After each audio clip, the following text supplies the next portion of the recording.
en Israël. Mais ce que vous retenez, ce sont les succès israéliens de ces dernières années. Non, mais bien sûr, on va juste montrer cette image qui est très impressionnante. Depuis le mois de juin, tous les samedis, ça, c'est devant la résidence de celui que ses opposants appellent le Crime Minister, rue Balfour à Jérusalem. Vous avez ces manifestations-là tous les samedis. Ça fait 12 ans qu'il est au pouvoir et qu'il n'arrive pas à avoir une majorité. D'accord, c'est quand même. Mais il n'empêche 71% de taux de participation. 4e élection en 2 ans et les 5e à venir. Mais il n'empêche. La vaccination extraordinaire. Là, je vais montrer des images qui vont faire envie à tout le monde. 7 mars 2021, Israël est le premier pays libéré. Ça mange dans les restos, ça se promène sans masque dans les restaurants. Regardez ces images merveilleuses. Ça va dans les salles de... C'est extraordinaire. Mieux que ça, alors que nous, on est en train de se demander si en juin, on va voter. Dès le mois de janvier, Israël avait prévu les élections là, pour le 23 mars. Regardez ces images impressionnantes. Des isoloirs. Ça s'appelle des drive-in pour voter. Des taxis viennent chercher les 40 000 malades isolés chez eux, les amènent, les font voter et ils repartent en taxi. Oui.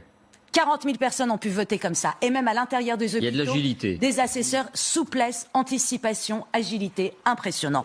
Mais c'est pas ça. Le grand succès d'Israël, outre, mais ce n'aurait pas été possible sans ce que je vais vous raconter, c'est que c'est la première puissance numérique, technologique du Moyen-Orient. Ça donne quoi? Ça donne un pays qui met 5% de son PIB, qui a 340 milliards de dollars, dans quoi? Dans le recherche et développement. Ça donne 350 centres de recherche et développement qui font d'Israël et en pointe sur les semi-conducteurs, les processeurs, la technologie automobile, les médicaments, les appareils chirurgicaux. Et la vraie start-up nation, c'est Israël. 7000 start-up actifs. C'est énorme. Et qui fonctionnent et qui sont là. Et c'est une start-up, NSO, qui a pondu, donc pour le meilleur et pour le pire, ce logiciel qui s'appelle Pegasus. Je ne sais pas si vous en avez entendu parler. Il est utilisé par des agences gouvernementales de 45 pays. WhatsApp a porté plainte aux USA contre NSO parce qu'il surveillait 1400 smartphones de diplomates, de journalistes et d'opposants. Avec Pegasus. Avec Pegasus. Ça s'incruste dans votre téléphone. Impossible. Vous ne le voyez pas. Transparent. Par exemple, les Marocains, c'est grâce à Pegasus qu'ils ont pu suivre le journaliste Omar Radi. Et pour les Saoudiens, Jamel Khashoggi avait Pegasus dans son téléphone. Et c'est comme ça qu'ils surveillent les opposants.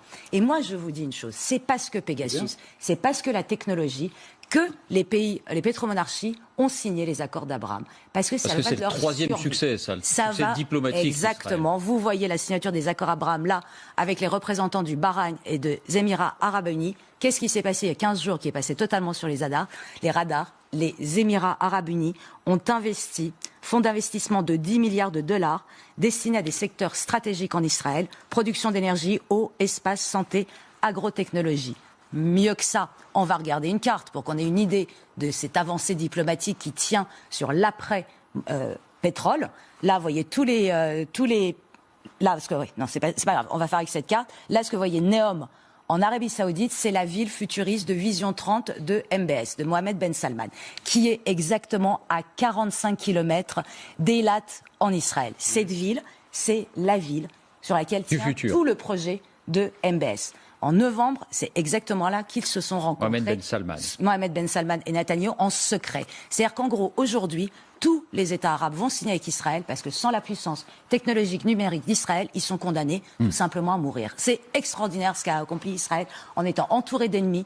Population de 9 millions d'habitants. Moi, je suis absolument fasciné. C'est spectaculaire. Il reste plus que